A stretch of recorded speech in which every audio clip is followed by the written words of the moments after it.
बिस्मिल्लाहिर्रहमानिर्रहीम। अस्सलाम वालेकुम। मेरा नाम डॉक्टर अब्दुल रशीद ख़ान है। मैं प्रोफेसर ऑफ कार्डियोलॉजी हूँ। आप देख रहे हैं मेरा चैनल हार्ट एंड हेल्थ। आज का मौजू इस लिहाज से बहुत अहम है। मेरे वो तमाम मरीज़ जो रोज़ा रखते हैं और उनका कार्डियक स्टेटस बिल्कुल स्टेबल है, यानी कि वो दवाइयाँ वक्त पे खा रहे हैं, कोई सिम्टम नहीं है और वो रोज़ा बाकायदगी से रखते हैं और बाकायदगी से अपनी सेहत का ख्याल रखते हैं, यानी कि वॉक भी करते हैं।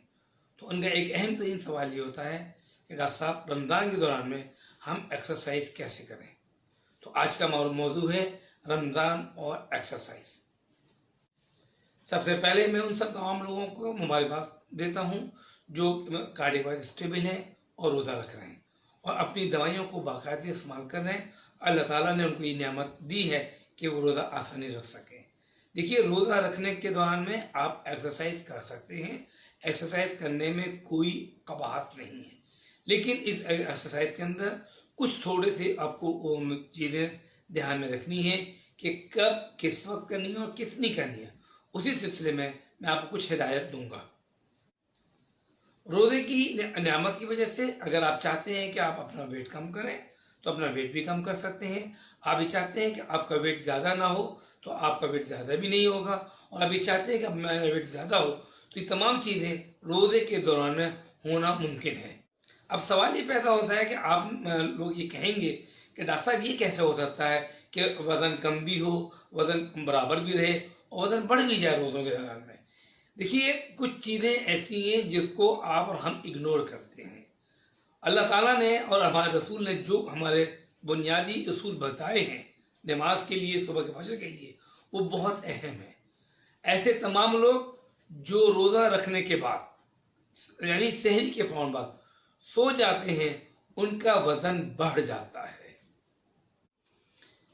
ऐसे तमाम लोग जो सहरी के फ़ौरन बाद सोते नहीं हैं, इबादत में मसरूफ़ रहते हैं और वो उनका वज़न या तो नॉर्मल रहता है या वज़न कम हो सकता है।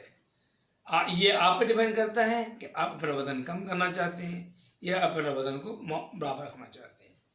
आमतौर पे वो तमाम लोग जो कि नॉर्मल सहरी करते हैं और सहर अफ्तारी करते हैं, उनका वज़न एक महीने में तकरीबन 1 kg कम हो सकता है या इससे ज़्यादा भी हो सकता है।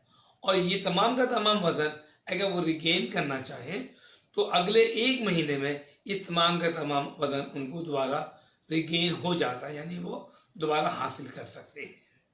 रोज़ों की बरकत से अल्लाह ताला ने हमें बहुत सारी चीज़ों से इज्तनाब करने की प्रैक्टिस भी करवाई है, या हम लोग से प्रैक्टिस कर सकते हैं।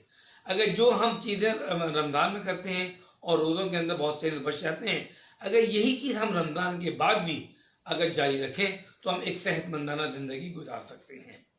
अब सवाल ये पैदा होता है कि हम किस वक्त एक्सरसाइज करें।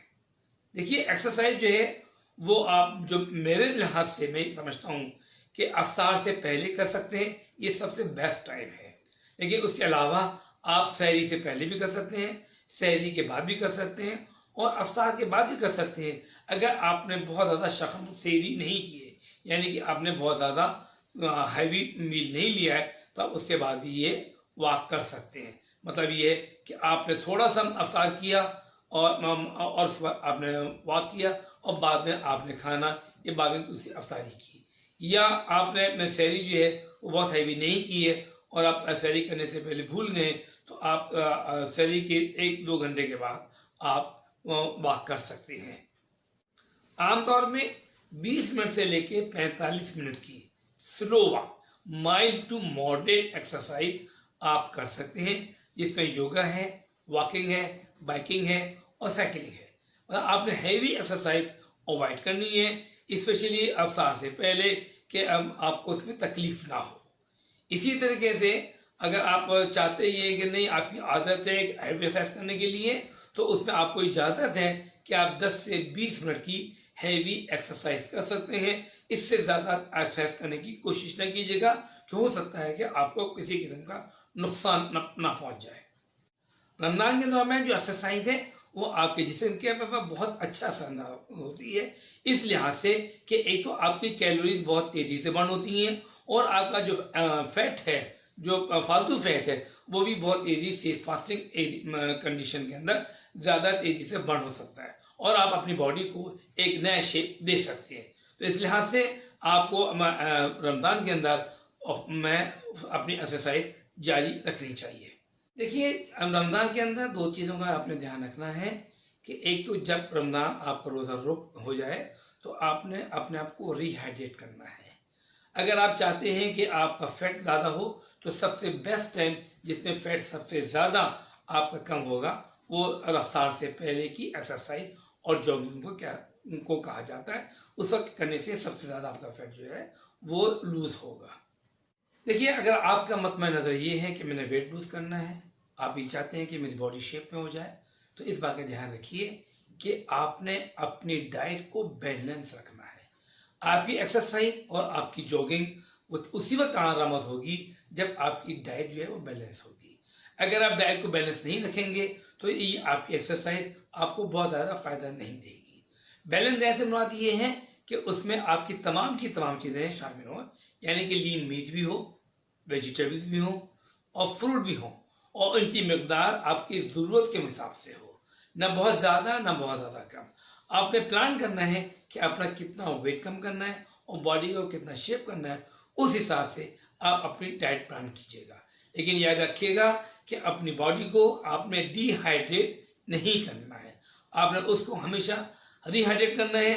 तो अफ्तार के बाद पानी का इस्तेमाल ज़्यादा कीजिए, क्योंकि आप सबको मालूम होना चाहिए कि हमारे जिस्म का जो 92% है जिस्म का वो पानी पर मुश्तमिल है, यानी कि तमाम पानी। इसीलिए जब भी कभी किसी को असाल होता है, वोमिटिंग होती है या ब्लड लॉस होता है तो इंसान का वेट तेज़ी से कम होता है। अगर आप रमज़ान में भी पानी का ध्यान नहीं रखेंगे, पानी कम इस्तेमाल करेंगे, अपना प्रॉपर हाइड्रेट नहीं करेंगे, तो ये खदशा ये है कि आप अपना वेट बहुत तेज़ी से कम कर सकते हैं।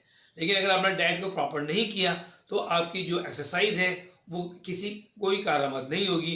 तो आपने अपनी डाइट का ख़ास तौर पे ख्याल रखना है। मैंने कोशिश की है इस मुख्तसर वक्त के अंदर आपको ये बता सकूं कि आप एक्सरसाइज रमज़ान के दौरान में भी कर सकते हैं और ये प्लान कर सकते हैं कि आप अपना वज़न कम करें या वज़न को बढ़ाएं या वज़न को आप वैसे ही रहने दें। लेकिन ये याद रखिएगा कि रमज़ान के दौरान में आप एक्सरसाइज बगैर किसी खौफ या खतरे के कर सकते हैं।